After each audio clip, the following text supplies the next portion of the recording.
Welcome back to those who've been following our podcast, Context for Chaos, and welcome to those who are just now finding us. I'm Vanessa, a psychic, astrologer, and spiritualist. And I'm Jessica, a curious explorer with a desire to ground spirituality into everyday human chaos. Right now, we're enjoying spontaneous conversations, but we'll soon focus on topics like love, grief, and purpose, exploring these ideas from both a human and spiritual perspective. We invite you to follow us on your favorite podcast platform, but you're also more than welcome to join in on the conversation and join us over on Substack. Give us your own stories, add your own thoughts, or ask us to focus on a question or an idea that's been on your mind. Vanessa and I really like to talk to each other, but community conversations are even more exciting, so don't be scared to get involved. Talk to us if you feel compelled, or just listen in. You'll find more information in the bio section if you're curious. Let's get to talking and unearth this spiritual context from worldly chaos. Hello. Hi, Mark. How are you? Hey. This is Jessica, my producer. Hello, Jessica. Hello, Mark. Nice to meet you. Pleasure. It's been a really long time since we talked. Indeed. Since I think it was 2023 that we talked, maybe even 2022. It's possible. I'm not sure. Yeah. So what's been going on since then? Has anything significant happened or? Well, significant. Well, let's see. I mean, last year I was up at the Omega Institute teaching with Mary Greer in the Master of Taros conference. That was a lot of fun. Very significant. That's awesome. But apart from that, life goes on. I go to theater in New York. I do readings every week. I'm working on, I'm working on one new book and doing the research for yet another. So two books. Okay, so you're starting one, but researching the other. Yes. The writing is happening on one. The research is happening on another. Wow. Is this on tarot? One of them is a tarot book. One of them is fiction. Oh, one's fiction. Oh, that's so cool. Yes, I'm writing a novel. That's amazing. Wow. It is. Have you always wanted to, or? Oh, since I was maybe 9. Oh my gosh. This is a lifelong dream, and I am 10 chapters in out of a projected 33. So we'll see if I manage to finish. It's not easy. These last 3 weeks, I have not been doing any writing because last night I taught a tarot class in Brooklyn, and I have another tarot class coming up on Saturday. And preparation for these classes is always overwhelming, so I haven't had time to write. Yeah. But as soon as things are over on Saturday, I'm taking a break for a couple of days and back to writing 1,000 words a day. Well, and also, this as an intuitive, that a lot of times your mind needs space. Oh. Before it can really conjure inspiration again, or like the goddess of inspiration, the muse, right? Oh, well, no, that's been my experience, actually, because several months back when I was writing chapter 4, I had this, everything's plotted out in my mind for the most part, and I knew what I wanted to do in chapter 5, but when I sat down to write it, I couldn't. And every time I sat down to write it, I couldn't, and I just thought, all right, let's let it sit for a few days.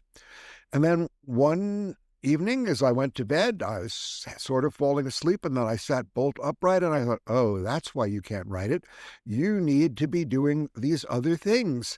These other events need to happen before what you planned for chapter 5.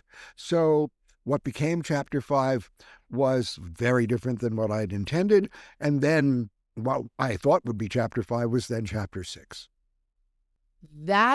So that also is kind of being able to look at the micro and the macro with the same way you kind of do with tarot as well. As like, you can go into the details, but you have to kind of come back out and look at the whole thing. Yes. That's incredible. Is this a story that you were thinking about since you were 9, or 9 is when you wanted to write a story? Oh, actually, no, not since I was 9, but honestly, for the last 10 years, this has been percolating. Okay. It's historical fiction. It takes place between 1908 and 1952. Wow. In New York, Chicago, London, Paris, Istanbul, and San Francisco and Havana. A lot happened between 1908 and 1952. A lot. Yeah, that's for sure. That is for sure. So this is like a looking through someone's life over this time period, Yes, yes, experiencing all of those major events that happened. Wow. yes, yes. That's incredible. It's a lot of fun, but, of course, because it is historical fiction, there is a lot of research. Yeah, my mom actually absolutely adores historical fiction, and she will go look up what the person has written into the story to see if that was a real thing. And she's like, I can't believe that's a real thing that used to happen. Yeah, yeah.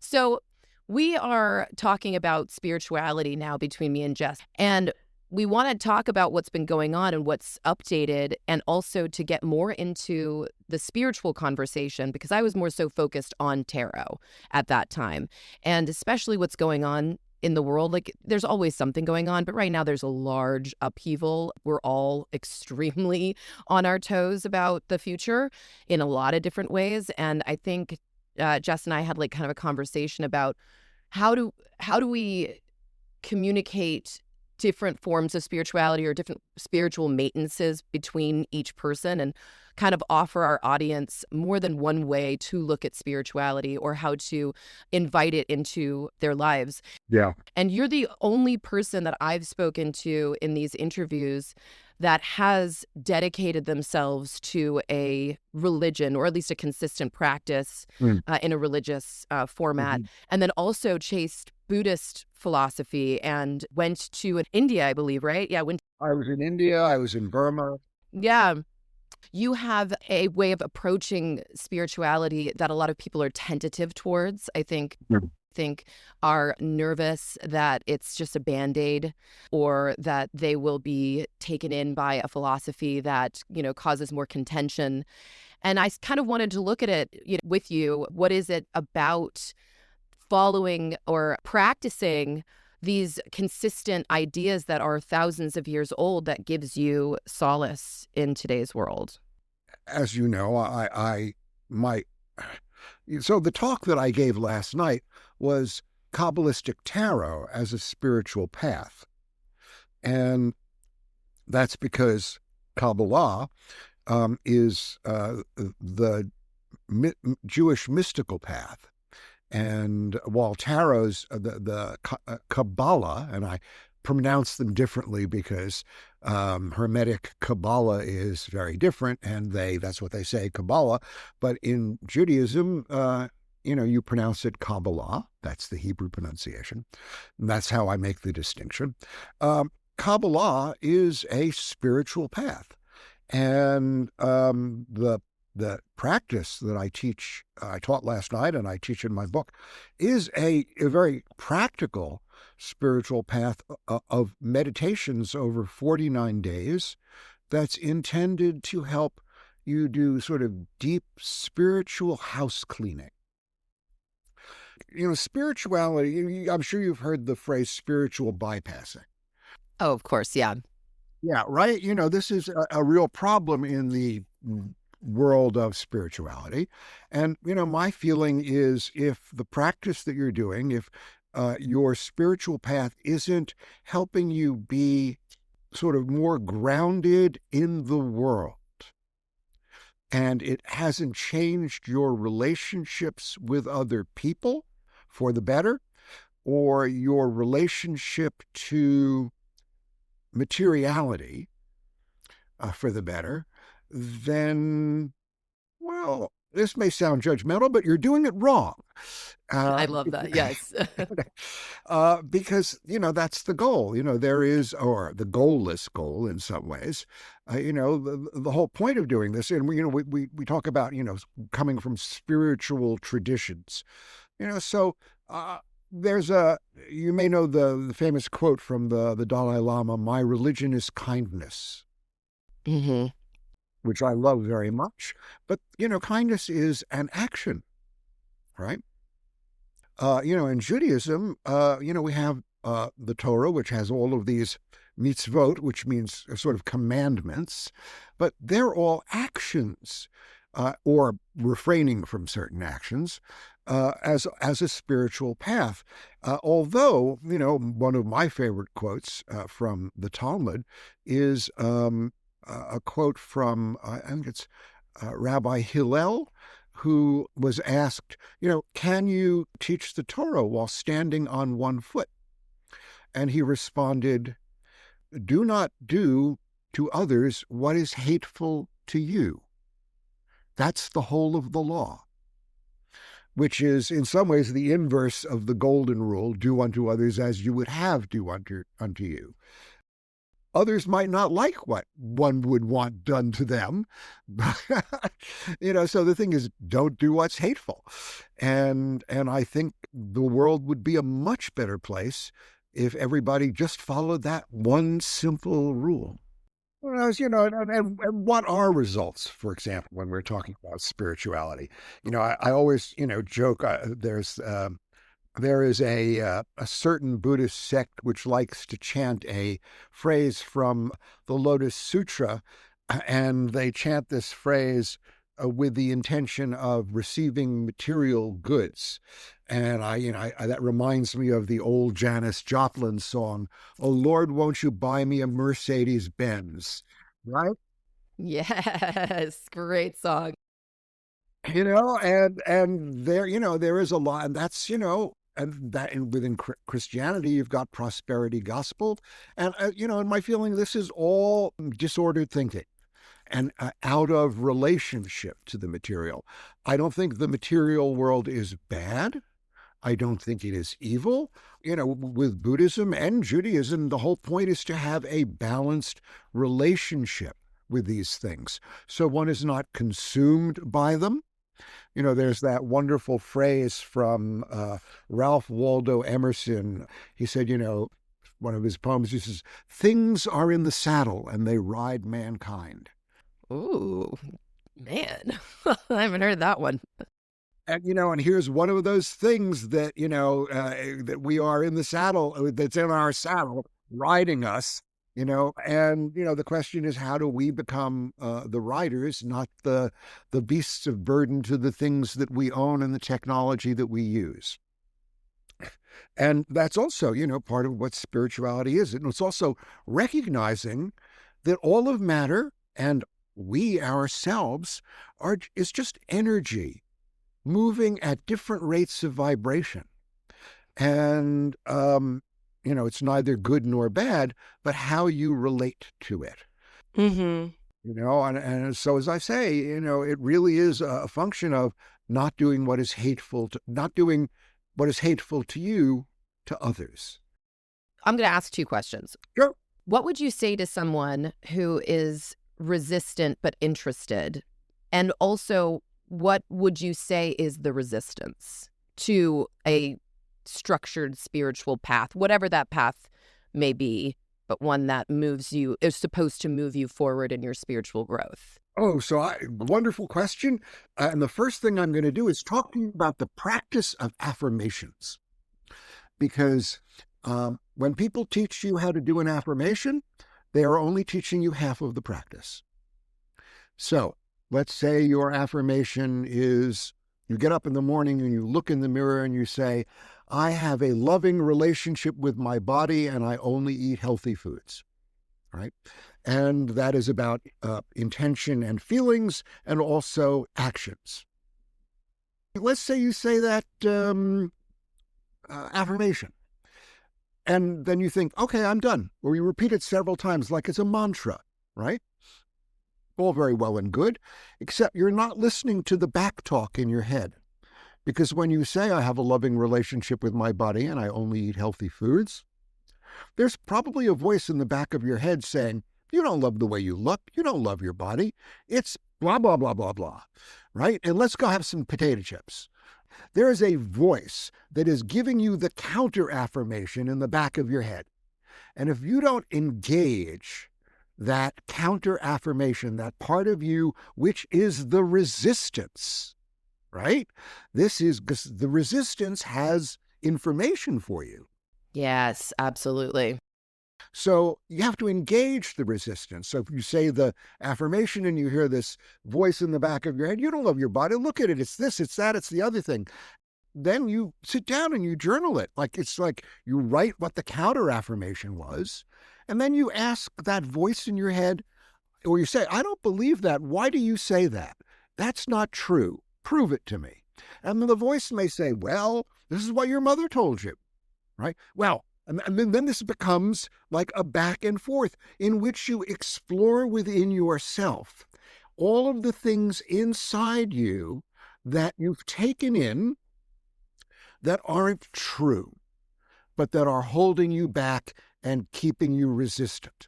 This is one of the reasons, when the devil card comes up in a tarot reading, and I always point out that the devil is the father of lies. And when you look at the people in the devil card, they're standing there with the chains around their neck, right? But the chains are loose enough that if they wanted to, they could pick them up, take them off, and walk away. But they have bought into the lie, and so they are enslaved and chained to it. But the thing is, it's a lie, and we have to free ourselves. But it's not as simple as just picking up the chains. It is doing the internal work to break every one of the links of that chain. And that means really doing inner psycho-spiritual work to explore what the resistance is. That reminds me of two things that have come up lately. Someone was telling me recently that they had not felt spiritual, or they felt really far from their spiritual self because they weren't doing the right, XYZ. Oh, yes. Mm. And so that's what Vanessa and I have been chewing on lately, like what that looks like if you think there's a right or wrong way to feel spiritual or to feel connected. And then just yesterday, I met someone who kept, it was kind of a bit, but it was really hitting for me. The bit was, well, that's a framing issue. That seems like a framing issue. And just pointing out little things or words or sentences that we would say in conversation, say that seems like a framing issue. Mm-hmm. Because lately I've been attempting to manage my thoughts, manage my mind, manage my perception, and the framing issue of the stories you tell yourself, how they are or are not untrue. Or so framing it when you're speaking and you're processing and you're chewing the bone. If I tell myself that I can't do something, that's not true. But if I say I'm feeling resistance to something, if there's, if it feels like there's an external force that's blocking me from accessing something or getting somewhere or doing something. It feels like an external force, but it's an internal force. Exactly. So you touched on something that is pertinent or critical in that practice I've developed is finding the root of the resentment or finding the root of the story. What is it that you're really telling yourself? And then going even further to find the supporting evidence and then debunking it. Because it's not a fact, it's a feeling.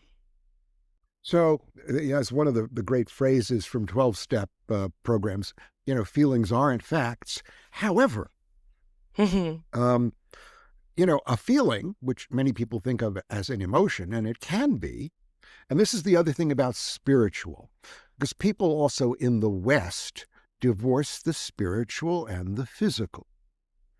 But if you're having a feeling, you are having an accompanying sensation somewhere in your body, right? So if you're feeling a resistance to something, you may be feeling physically tight somewhere. Like if you say, this is also like part of an affirmation or a dealing with resistance practice. You say, I am feeling resistant to blah, blah, blah. And then you sit and you do a little body scan for a minute to think, where is that resistance living in my body? And then you sit with that sensation, right, of tightness. You look at what's the edge of it. Where's the tightest part? where does it let go? The longer you look at it with love, saying, I accept your tightness. I see that you're resistant. I'm not here to fight you. You have information for me, and I love that you're trying to give me this information. What is it? And that can help that tightness and feeling relax, so that all of a sudden you get a flood of information in your mind, right, that is hidden and locked in that tightness, right? Spirituality is not out there. It's all in here. When I say work within, it really means working within your own body. And that's the other thing about spiritual bypassing. People think they have to get out of their body. Oh, no, you have to be really in your body. And, but, I can understand, because for a lot of people, being in one's body is threatening, particularly if one has been the victim of a sexual violence or a boundary violation. Any number of things can cause one to psychologically split the spiritual and the physical. And of course, we have the very Western judgment that the physical is separate from the spiritual. It's one of the things that I teach about the Suit of Pentacles.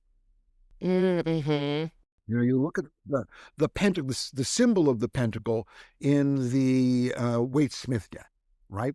It is a golden disc with a 5-pointed star in it. Now, before this deck was redesigned by Waite and Smith at the beginning of the 20th century, this suit was for 500 years known as coins, and it was about money and work.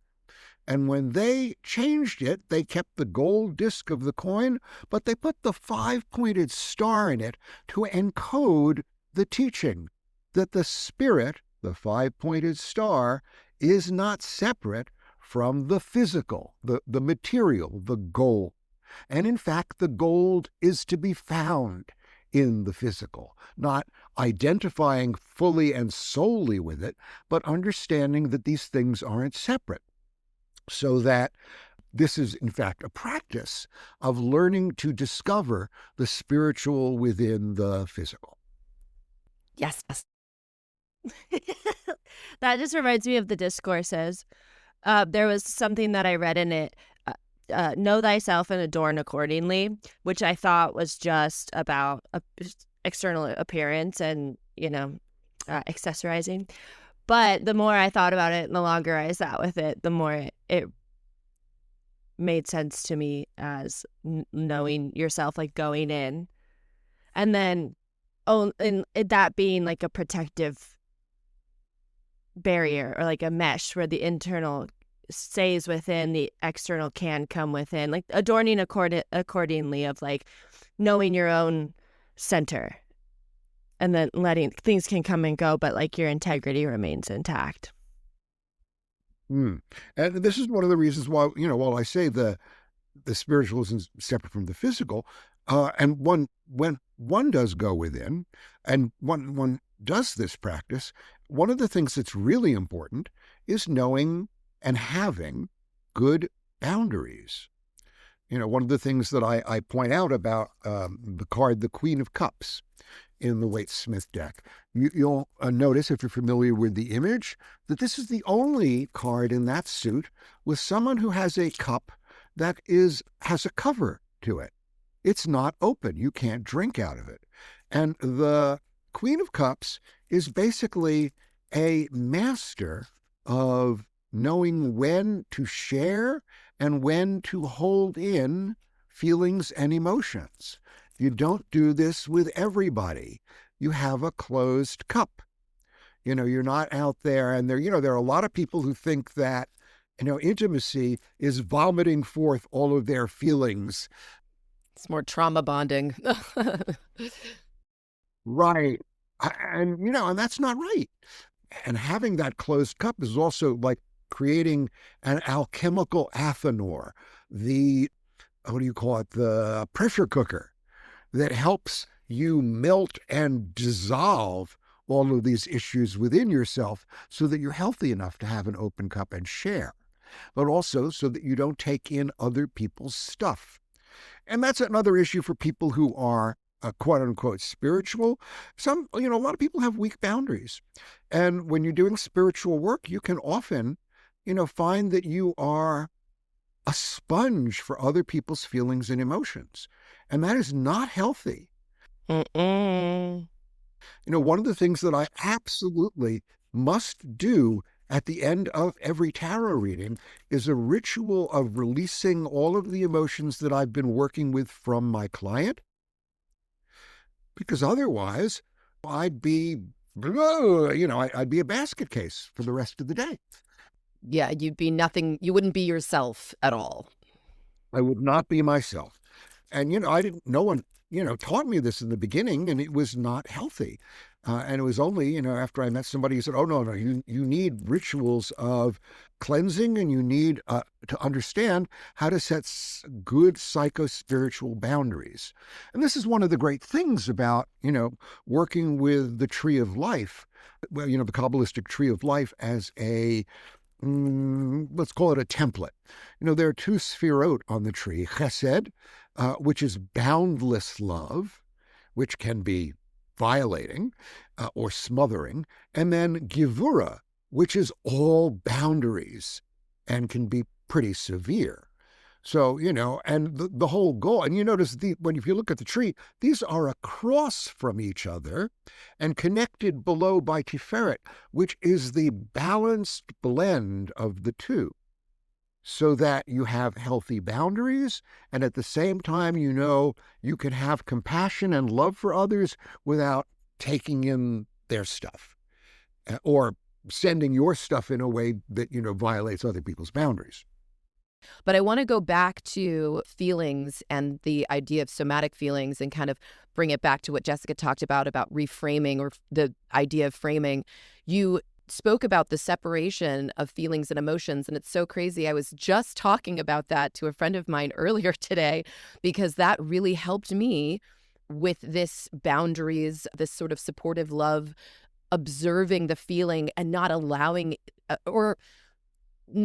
it to go into an emotion if I don't want it to. So to me, the difference between feelings and emotions is feelings is that raw energy, while emotions is the story you tell around that energy. So if you move straight into emotion, it can be, oh, this is how I feel because you did this, or this happened, this, on and on and on. And they could all be very true and fair, but the initial feeling was sadness, or the initial feeling was frustration, or the initial feeling was that tightness in the body, or wherever it started from. And there's a threshold that I have that I know about me. I have an Aries moon. I've got a lot of fire when act too impulsively. It'll go too fast.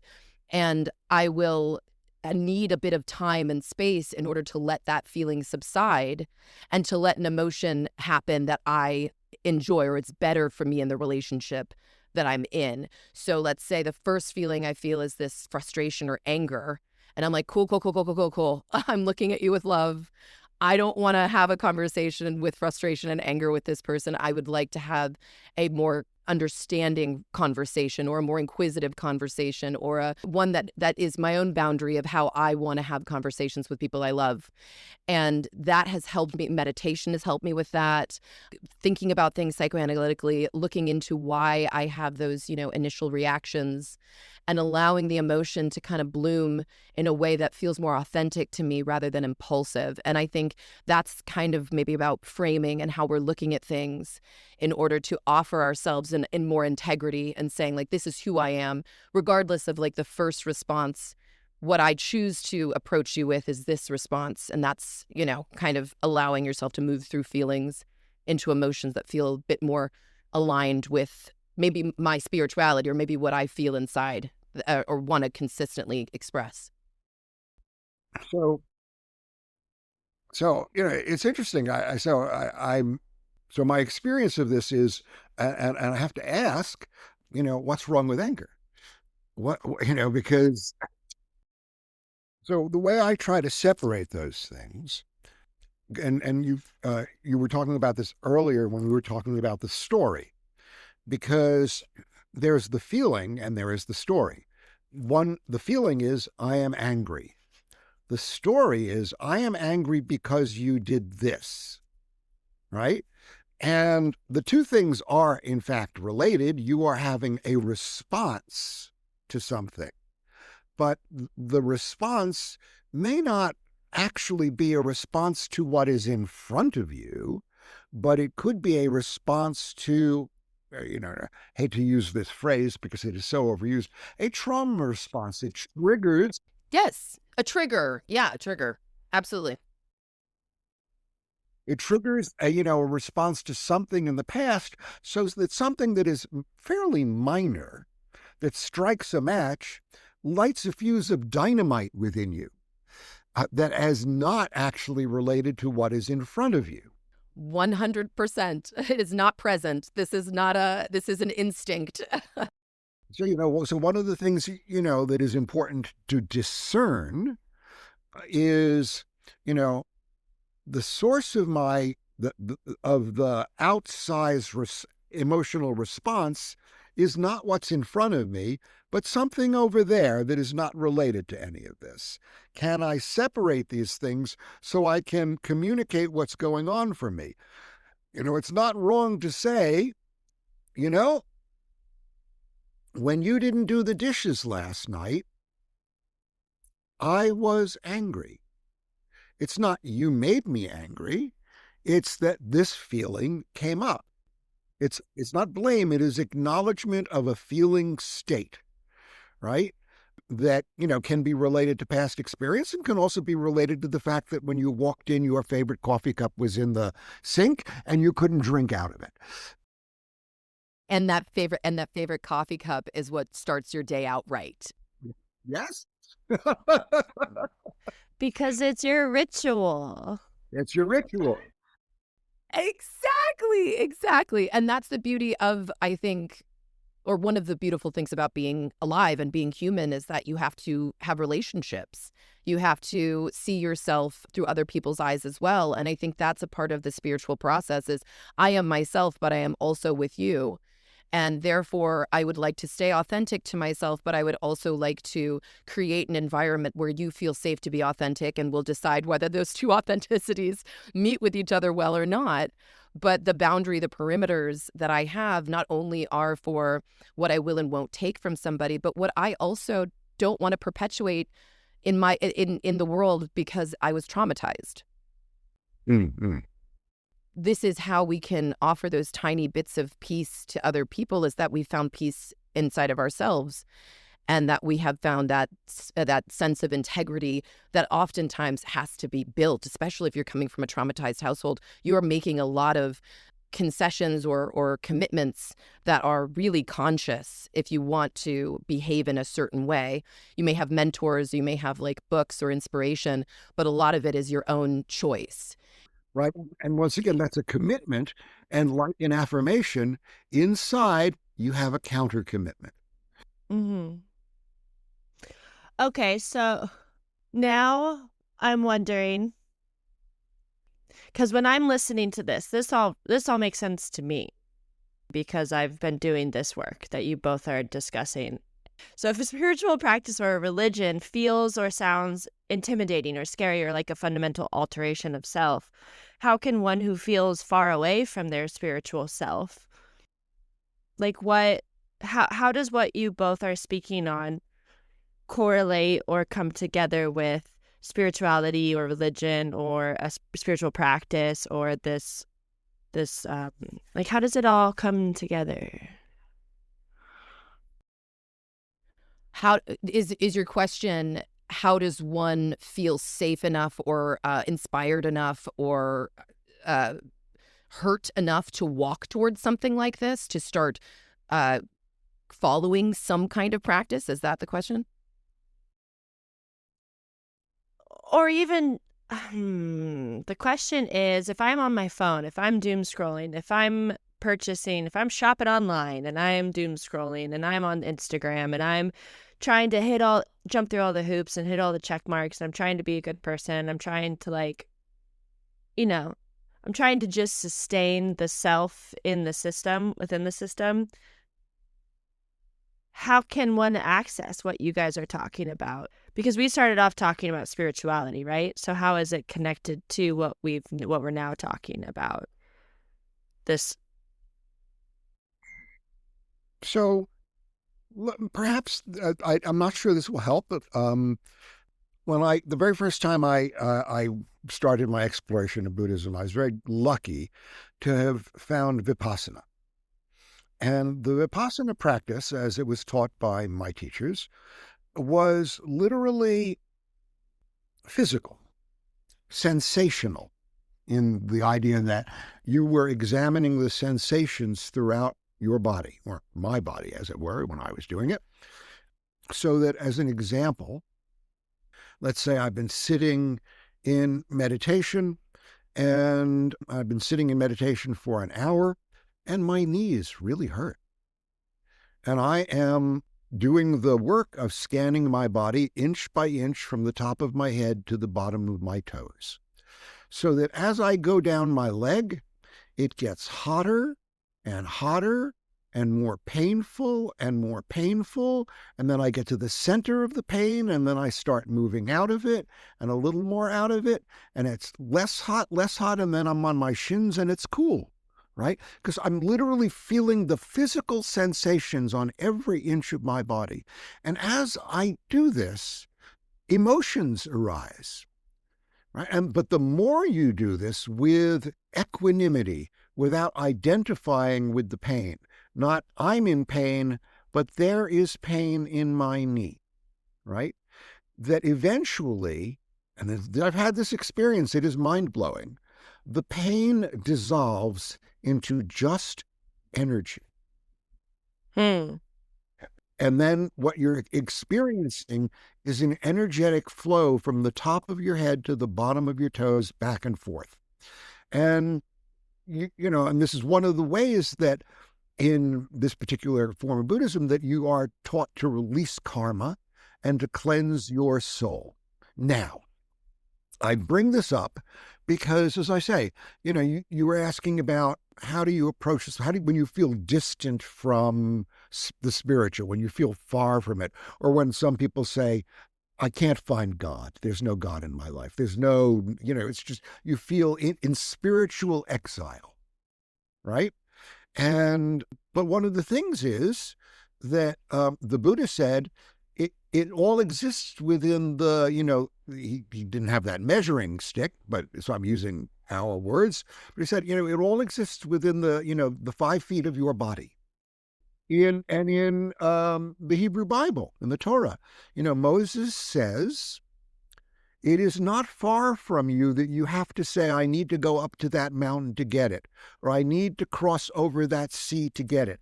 No, it is in your tongue. It is in your heart. It is within you at every moment, and you just need to tune into it. Not always easy to do, but, one of my most profound experiences when I was doing this kind of work very deeply was I was sitting on a cushion, and I had this weird metaphorical sense that, this is the metaphor, but it worked, that my heart was a radio receiver.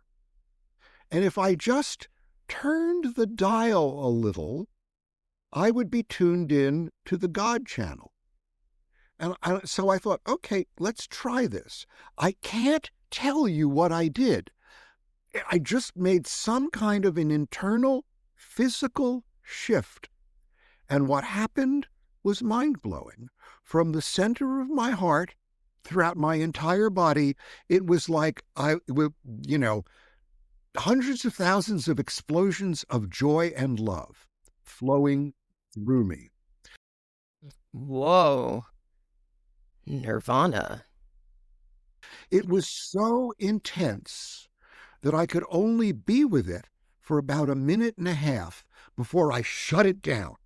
Because, this is actually one of the things about Chesed, because it is so boundless, it is boundless love, you could have the sense that your own personality and sense of self will be obliterated by it, right? And that's how it was. I thought, this is so intense, I don't know where it's coming from, but I've got to shut it down or I'm going to disappear. right? Because my ego couldn't hold that much. The thing is, this is always there for us in our bodies at every moment. We just don't know how to get to it. And all religions and all spiritual techniques do is they try to teach you how to do this. And lots of stuff gets smushed onto all of these techniques and religions. One of the things I liked about going off on a Vipassana retreat was, they would say, we don't care if you're Jewish, Christian, Muslim, Baha'i, Zoroastrian, Hindu, whatever. Whatever you believe, fine. What we're teaching you, there's a lot of story around this and mythology that Buddhists have around this, but it is simply a technique. And if the story around it, which is Buddhist, doesn't feel right to you because it's not the story or your tradition that you come from, don't pay any attention to it. Reject it. Doesn't matter. Just do the instructions. Do the physical technique and see what your results are. Because if you get the results, it will make you a better Jew, a better Christian, a better Hindu, a better Zoroastrian, a better Baha'i, a better Muslim, because it works for everybody. It's just a technique. And one of the things that really blew me away was there was this rabbi in Poland in the mid-20th century, Kalonus Coleman Shapira. He was the very famous mystical rabbi, and he was one day, of course, after the Germans invaded, he was stuck in the Warsaw Ghetto, and he became a rabbi in the Warsaw Ghetto, teaching people and helping them to live through the pain of this awful experience. And eventually he was deported to Auschwitz, and that's where he died. But before he was deported to Auschwitz, he buried a box in the Warsaw Ghetto, which was discovered as they were doing some construction and digging things up in Poland. They opened the box. They found all these writings by him, and one of his writings was a very short book called Sacred Conscious Community. And in it, he taught his instructions for what he considered to be a traditional Jewish meditation. I read the instructions. My jaw dropped because they were not any different from what I learned in Vipassana. It just had Judaism wrapped around it, but the technique was the same. Wow. There's a reason, and the 150th Psalm is, it's hallelujah, praise God. But the last two sentences of the 150th Psalm are Kol haneshama tehalleliyah. Every breath is connection to God. Everything that breathes is connected and in praise of God. Right? And there is not a meditation that you can do that is not in some way connected to the breath. Every tradition has breathing meditations and breathing techniques. And when you can do these breathing techniques and learn them, regardless of what tradition you're in, you're going to have these experiences. That's the spiritual technology that takes place in the physical. And you can wrap it with any religion you want, but the truth is it doesn't have to be connected to any religion at all. There was a book that came out many years ago called Centering, which was written by a scientist who didn't accept any kind of religious stuff, except, of course, that he learned these techniques and he had spiritual experiences. He understood, all these places teach this, but you don't have to teach it with the spiritual mythology that goes with it, right? You just teach the physical techniques and watch the results. And then people go looking for the story that explains it, because that's the other part about the religions. Everybody has their own story. Now, story and religion. So we're coming up to, in Judaism, the Passover season. And this is, the ritual of Passover is that you get together at home with a family and other guests, and part of that ritual is you must invite strangers into your home who aren't Jewish, and you tell the story of the Passover night and what happened before the ancient Israelites were freed from bondage in ancient Egypt and before they went on their journey through the desert to get to ancient Israel and Canaan. But, one of the things about this, I lost my point here, about this ritual, well, some of it is that, is that it is an inner journey, and part of the ritual that it says as you read the Haggadah, which means the telling of the story, right? It is a story. And as I used to tell my students in storytelling class at the Jewish Theological Seminary, we don't know if any of this ever happened. There is no historical evidence for it ever happening. But just because it never happened doesn't mean it isn't true. Right? Story or myth is a way of telling us or giving us a metaphor for an inner process. The journey of the ancient Israelites out of Egypt was the way that we set ourselves free from our inner Pharaoh, from our inner tyrant, so that we can journey through the desert to reach Mount Sinai, where we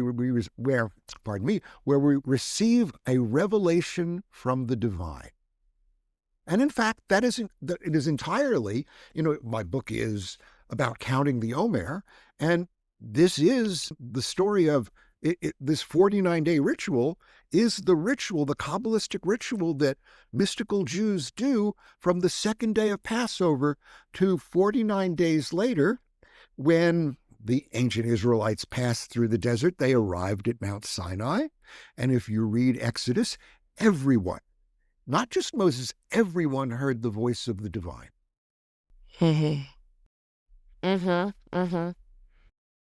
This was not just a one and done experience. And then one of the things it says is this voice is broadcasting every moment of every day. And if you can tune into it, you can hear it. But doing the work of this ritual over 49 days helps clear your channels so that you're better able to hear it on the 49th day, 50th day of this meditative practice. And we're coming up on this, and it's one of the things I love to do yearly, because it really helps. I think of it as taking a spiritual shower. Nice. I love that. And I also love that you're showing or describing to everybody this pathway to experiencing something that a lot of people are very skeptical that they themselves can experience. And it's always amazing to hear someone's journey to that and having those varying degrees of sort of enlightenment or connection with yourself and with your own conversations with God. Mm-hmm. And I want to just add here that if anybody is feeling like this swelling feeling in their heart that they want to feel this way and that this is like kind of a path that's really amazing for them, I think the only other small bridge that one can take, the desire to be a self-generating person, the desire to get away from the dopamine fixes that keep you in this, everything else is going to give me a feeling that I personally can't generate. And it's so hard to believe, especially since, you held up the phone, since we have something in our back pocket that gives us dopamine fixes every other second. And you are from a generation that had none of that. So you can allow that focus and it may not feel as scary for you. And I mean, I'm from a generation, I remember when we even got the internet, so it's not as difficult for me to think about. And then talk about this now generation of being addicted to the phone because that's all they know. So if anybody out there is feeling this swelling in their heart that they want to follow this or this really means something to them, maybe consider that you have a desire to regulate. You have a desire to feel more comfortable in that spiritual body, inside of your body. And that what Mark is describing is all the ways that you can go, the reaches you can go. I'm sure you know that there's probably further, if you ever wanted to become a monk, sure, why not? But there's a whole gamut that you can explore if you'd like to. Mm. Mm. It's just, if you're wondering, how do I know I would want to experience that? First of all, if you even are curious about it and are called to it, you can experience. All of us can, but that's kind of the mark of you're definitely on your way. But then also saying to yourself, you know what? I think I would like to be able to fill my own self up with joy, my own self up with love, my own self up with, connectivity and authenticity and alignment, and not just seek it out in materialism or in, quick fixes or in shopping or even in martyring oneself to the world. I would like to be able to sit in my own quiet space in the present moment and feel okay with myself and with my connection to myself. And I think that's just a little bridge. Oh, actually, there's one of those great quotes from Kafka. He said, sit by myself in my own space. I'm going to paraphrase this, but he said, if you can sit quietly in your own space without, this is all my paraphrasing, without projecting, but just letting things in, the world will roll in ecstasy at your feet. And the other thing that, that I say, I was discussing this last night, we talk about within the tradition of Judaism, Moses walks up the mountain before he becomes the prophet, and he comes across this bush that is supposedly burning, but was not consumed, right? It's the burning bush. And what I like to say about that is the bush was not on fire. It was alive with light. And he was finally able to see that there was light enlivening everything around him, and it enabled him to hear the voice of the divine. And when we do this work, we are able to see this all around us, and we experience the ecstasy of creation. Now, the thing about this, which is a real issue for anybody who's grown up with these smartphones, is that all of these techniques require attention, sustained attention. So I want to say something about this, because you were saying, oh, well, you grew up with, without the internet, so maybe this is less of an issue for you. So when I remember the first time when I was learning meditation and I had to focus on a meditation object, if I was able to keep my focus in one place for more than 10 seconds, and 10 seconds itself was a victory, before my mind went somewhere else grabbing at, you need to do this, you need to do that, you want to pick up your phone, you want to read this book, you want to watch this show, you want to call this person. It's just the mind is the Buddhists describe it as monkey mind. It will grab for anything, right? And it will grab for any distraction to keep you from simple attention. And meditation, the beginnings of meditation, are simply training the mind to keep one's attention in one place. If you can do that sustained for at least 60 seconds, which doesn't sound like a lot, but this is a big thing. It's a lot. Yeah, it's a lot. When you can do that, you can then start going deeper within, using these other techniques to have these experiences.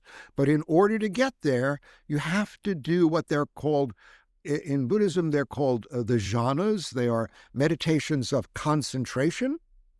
And in Judaism, it is called kavana, meditations of intention and attention. Right? You have to set your intention and attention. And it's hard to do. But, and I'm not going to pretend that I can do this every day or every morning. It's a struggle every day because, and that's the other thing that's important for people to know. When you first start doing this and you sit for, let's say you sit for 20 minutes doing this kind of work, and all you're doing is, I'm meditating on the subject, I'm meditating, you're keeping your focus, Oh, and like a dog that saw a squirrel, your mind goes off somewhere and you fall into this fantasy for maybe 5 minutes, and then you wake up and you say, oh, I'm supposed to be meditating, boom, I'm back, right? But then, and this is the thing to watch out for, this is the devil card once again. This is when you say, oh, I'm bad, I'm a failure, I can't do this. That's not true. The nature of the mind is to grab, to run, and it is a training. One of the great Buddhist works of art, they're called the ox herding scrolls. And they show a boy training an ox. And the ox is the metaphor of the mind. And the goal is to not let the ox run away, but to follow the boy's intention. And it is a training in the Zen tradition. As I say, this is in every tradition. It's just talked about in a different way, in different language. If you are divorced from or angry with your tradition and you need to find it somewhere else, go find it somewhere else. When you find it, you may discover that you are no longer angry with your tradition. That is what happened to me with Buddhism. It set me free from my anger with Judaism so that I was able to find the gold in the faith of my ancestors. Now, before we go, I just want to say that when I talk about all of this, and we seem to be talking about spirituality and all of these techniques, and you hear me occasionally bringing up tarot cards, that's because for me, the tarot is an illustration of all of these practices. And the way I do tarot readings is to, I do a tree of life reading, and it is to help my clients find their resistances and their spiritual blocks to experiencing the divine in their lives as it can happen. Now, that doesn't mean that people don't ask me about relationships and jobs and that sort of thing, but it is from a particular, what I'll call psycho-spiritual point of view, so that you find the ways in which your own resistances are getting in the way of your doing the work that you want to do in the world. Yes. I'm so glad that we got to talk about this because you do have such a large framework from which you have looked at this. It's not just from one religion, it's from multiple angles. It's from practice and from... You'll find it in the Sufis, you'll find it in every tradition. Yes, and it gives, I think, a bit more for the person who's resistant, like Jess said. It gives them a bit more of an ease of walking towards something and not necessarily adopting all of it, but knowing that you're not... I think I have an issue with believing I'm wasting time or something, or maybe there's other anxieties that one can feel. But to know that each one offers the same, or is offering the same like spiritual, maybe calming or maybe like connection. But really the story is what you kind of maybe want to listen to if you want to be more involved in something. So all of this is stating that it's about a connection to God or to your spiritual ideology, but through the body, not just through the mind, not just through morality, not just through ethics. It's the body, and that the body is, we can't experience anything of life without this body. And that is what we have to address. From a person who is religiously inclined and also spiritually inclined and intuitively inclined like Mark, you are welcome to go out about it in any way, but just know that that is the hope, is that you are connecting further. You are feeling more in alignment with that. Is that fair to say? I'd say so. Awesome. Thank you so much. Thank you for joining me again. Thank you for, Oh, no, thank you for asking. As I say, it's that time of year when I usually get requests because we're heading up to the Omer counting period. So it's that traditional period for doing this spiritual work. It starts on the night of April 2nd, the second night of Passover. I think that might be the week that you air, actually, or the week before it. So that's perfect. Mm-mm. Amazing. If people want to do this work, what I tell people is get the book. Yeah, I'm going to put it into the bio section. People will be able to check it out. Right. And read it looks very weighty. It is over 400 pounds, but 400 pages. I was like, I don't think it's over 400 pounds, Mark. It may feel very weighty physically or mentally, God knows. But what I want people to understand is that, the practice is just 2 cards a day. I give people a choice every day from 4 different sets of 2 cards. So that, it is expansive in that way. But really, if you're doing just 2 cards a day, you're really reading only 1/3 of the book. And the next year, you can actually use a different 2 cards. So if you use this book as a kind of a spiritual path, you can do it for 4 years in a row differently. Well, the way it works is, there are specific cards keyed to each day, so that there are 4 pairs that you could use. Now, you could mix and match suits, but I tell people for the very first few years you do this, not to mix suits. And there are reasons for that too complicated to get into. What I want to say is that, this is something that if you do it, you will see results. The thing that I like, first of all, because it's traditional time of year to do it, the reason I do it is because first, that's my traditional, I'm within Judaism in that way.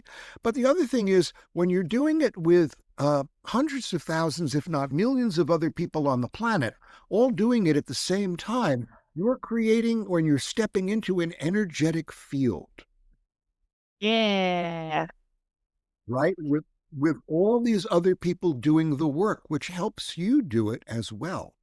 Because everybody's intentionality and attention are focused on these things. Ooh, beautiful. Yeah. So let me just mention one other thing, because sometimes it helps to have help along the way and community that you do it with. There's a meetup group on the meetup site called the Albuquerque Tarot Tribe. And every year since the first year that this book came out, they meet weekly to review their doing of this work. And everyone shares what came up for them. And, you don't have to share everything because, this is a deep internal reflection, but you get to hear what other people's resistance and issues are and how they deal with it. Oh, I love that.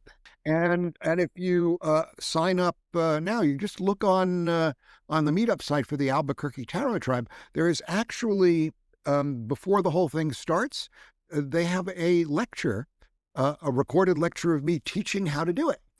So that, first you get the teaching and then you have the book and then you go through it. And they also actually put together, I'm very grateful to them because now anybody who buys my book, I also send them a workbook that they put together that goes along with it. Oh, wow. That's incredible. Okay, Mark, tell everybody where they can find you. What are the best places they can find you? Well, it's mark.horn, mark.horn at gatesoflighttarot.com. Excellent. Or just go to Google and type in my name and tarot. And on a whole bunch of stuff will come up, but you'll find my site. And yes, that's amazing. Thank you so much, Mark. Thanks again for... You're very welcome. Thank you for the opportunity to share this information. I think it's for the good of the world, and I hope it helps improve things. Oh, I think a lot of people needed to hear a lot of what you said. So thank you so much. All right. Thank you. Thank you, Mark. It was a delight to sit in on this. And hopefully we talk again soon, or maybe we have another interview soon. All right. So thank you very much. Take care. And I look forward to further conversations. Cheers, Mark. All right. Bye. Take care. Bye, Mark. Thank you for joining us, and until next time, as above, so below, blessed be.